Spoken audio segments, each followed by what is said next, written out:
Good evening, ladies and gentlemen, and whatever hardy souls are still scraping by out there in the wastes. Tonight we set aside the usual stories of vault dwellers and desperate scavengers. Tonight we talk about something far more important. Tonight we talk about me. My name is Robert Edwin House. Most of you just call me Mr. House. I built a fortune before the world even knew it was dying. I founded RobCo, computers, robots, the kind of technology that made everyday life efficient. While nations argued and resources ran dry, I looked at the numbers, the trajectories, the probabilities, and I saw the bombs coming long before they fell. October 23rd, 2077. The Great War. 77 nuclear warheads were aimed at Las Vegas. My defenses stopped all but a handful. The Strip survived. The lights stayed on. And so did I. I had a small technical setback, a power fluctuation that kept me offline for a little over 1,000 years. But genius doesn't rust. In 2138, I rebooted, upgraded my Securitrons, and got back to work. I gave the wasteland something it hadn't seen in centuries. Order, electricity, clean water, entertainment. All I asked in return was a reasonable tribute and a little respect. A very fair deal. Yet some people always want to rewrite the rules. The NCR, with its endless taxes and red tape, Caesar and his army of football pad-wearing philosophers, even the occasional vault dweller who thinks they're the hero of the story. They learn the same lesson eventually. The house always wins. Not because of luck. Luck is for amateurs. I win because I plan. I calculate. I see every move before it's made. That's why I'm sharing these stories with you, through this channel.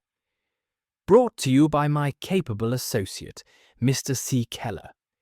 Because knowledge is power, and in a world of chaos, power is survival. One day, humanity will leave this irradiated rock behind. We'll build cities on new worlds. We'll reach the stars again.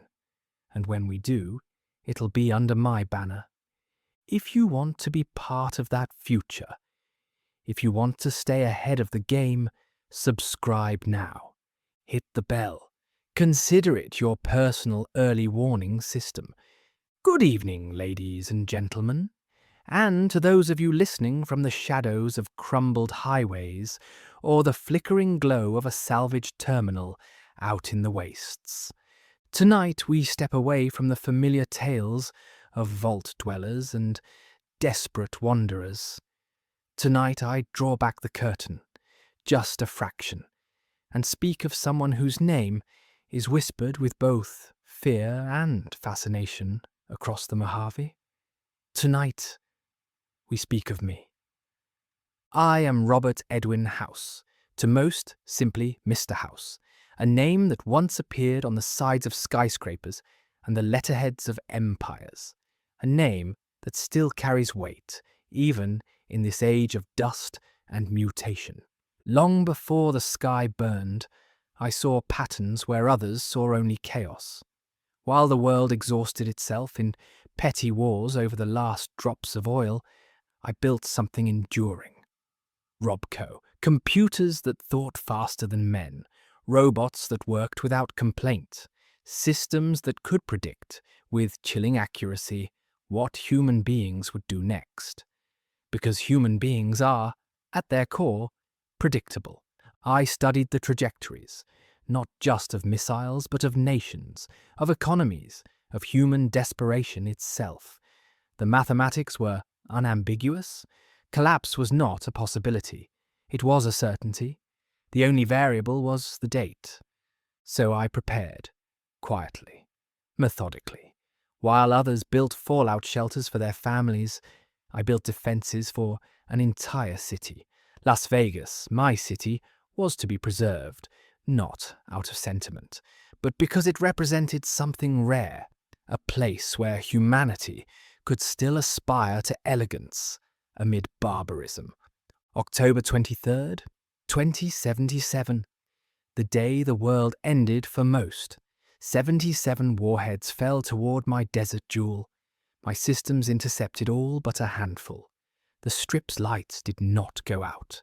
The casinos did not crumble. And I endured.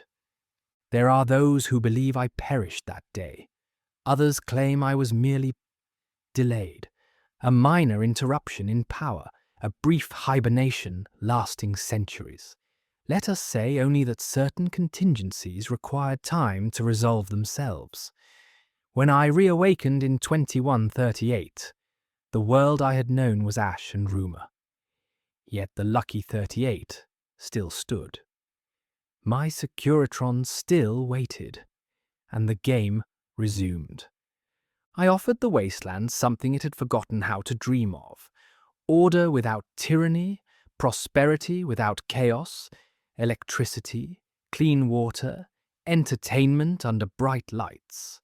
In exchange, I asked only for reasonable tribute and recognition of the natural order. Most accepted the bargain. Some required persuasion.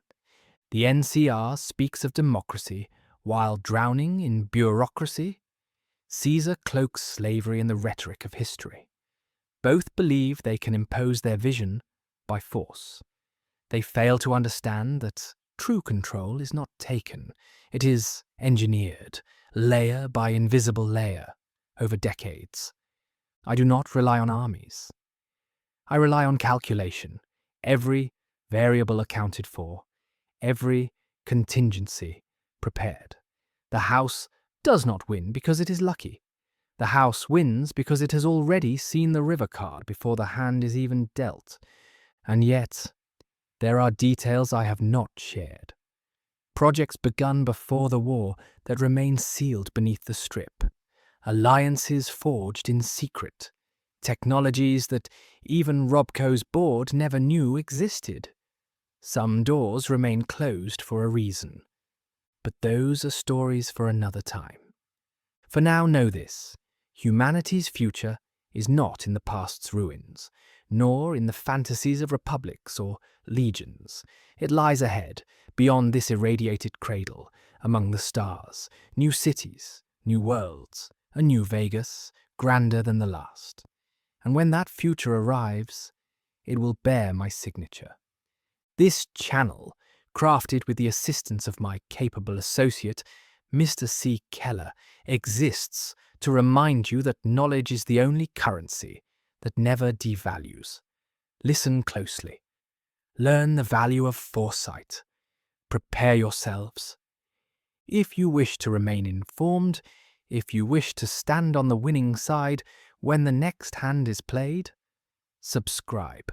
Activate the notification bell. Consider it your private line to the only intelligence network that has never failed.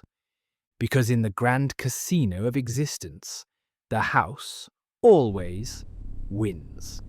And the game, my friends, is far from over.